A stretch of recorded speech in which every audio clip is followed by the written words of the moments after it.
Bəzi işbazlar tərəfindən eyni mənzilin bir neçə nəfərə satılması dövrü artıq tarixə qovuşur. Çünki bu qanunsuzluğun qarşısının alınması üçün müvafiq qanunvericilik aktlarında dəyişikliklər edilir. Eyni zamanda hələ də çıxarışla təmin olunmayan fərdi evlərin, torpaqların sənədləşdirilməsi ilə bağlı yeni mərhələ başlayır. Milli Məclisin İnsan Hüquqları Komitəsinin sədri Zahid Oruz deyib ki, Azərbaycanın daşınmaz əmlak bazarında yeni idarəetmə modelinə keçid edilir. Daşınmaz əmlak idarəçiliyində yeni hüquqi təminatların yaradılmasına imkan verən hazırki qanun layihəsi Sovet dövründən qalan, xüsusilə müstəqillik illərində genişlənən hüquqi, iqtisadi və sosial problemlərin sistemli həllinə yönəlir.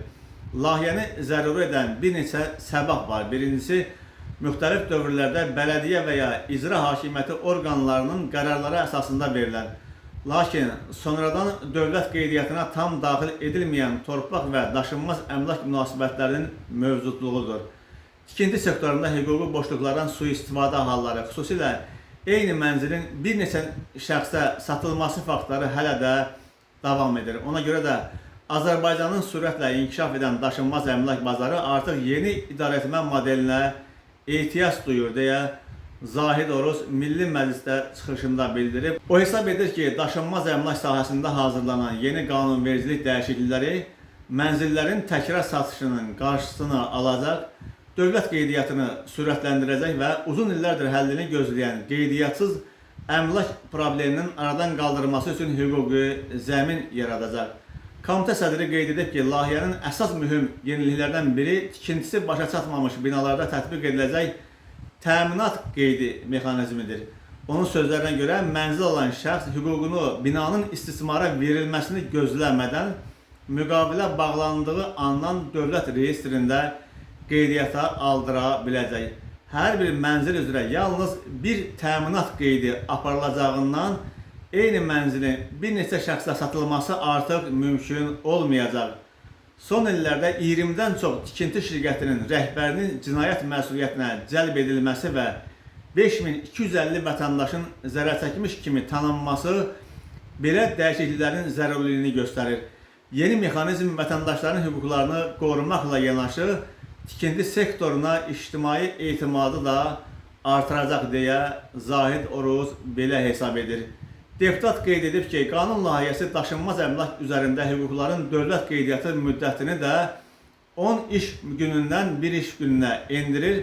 Nəticədə vətəndaş günlərlə müxtəlif qurumların qarşısına döyməyəcək, sahibkar investisiya layihəsini daha tez reallaşdıracaq, bank və ipoteka əməliyyatları daha operativ aparılacaq. Alqı-satqı prosesində vaxt itki və əlavə xərclər minimuma inəcək. Həmçinin daşınmaz əmlakın dövlət katastrı ilə dövlət reyestri arasında inteqrasiyanı gücləndirəcək, müxtəlif informasiya bazalarında saxlanılan məlumatlar vahid sistemdə birləşdiriləcək. Bunun nəticəsində torpaq sahələrinin sərhədləri, hüquqi statusu və texniki göstəriciləri daha dəqiq idarə olunacaq. Xüsusilə rayonlarda sərhəd mübahisələri və sənəd problemləri azalacaq.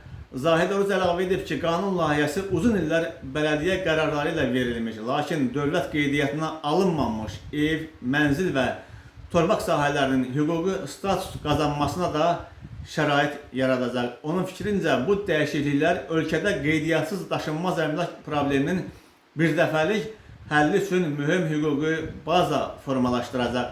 Son 35 ildə Azərbaycanın daşınmaz əmlak bazarı əhəmiyyətli dərəcədə böyüyüb. Mənzil fondu 2003-cü ildəki 125,3 milyon kvadrat metrdən 2024-cü ildə 230,4 milyon kvadrat metrə çatıb.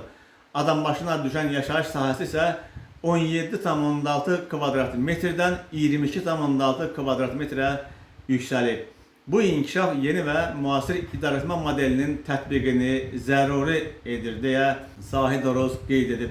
Rəsmi məlumata görə təkcə 2025-ci ildə ölkə üzrə 364.136 dövlət qeydiyyatı əməliyyatı həyata keçirilib.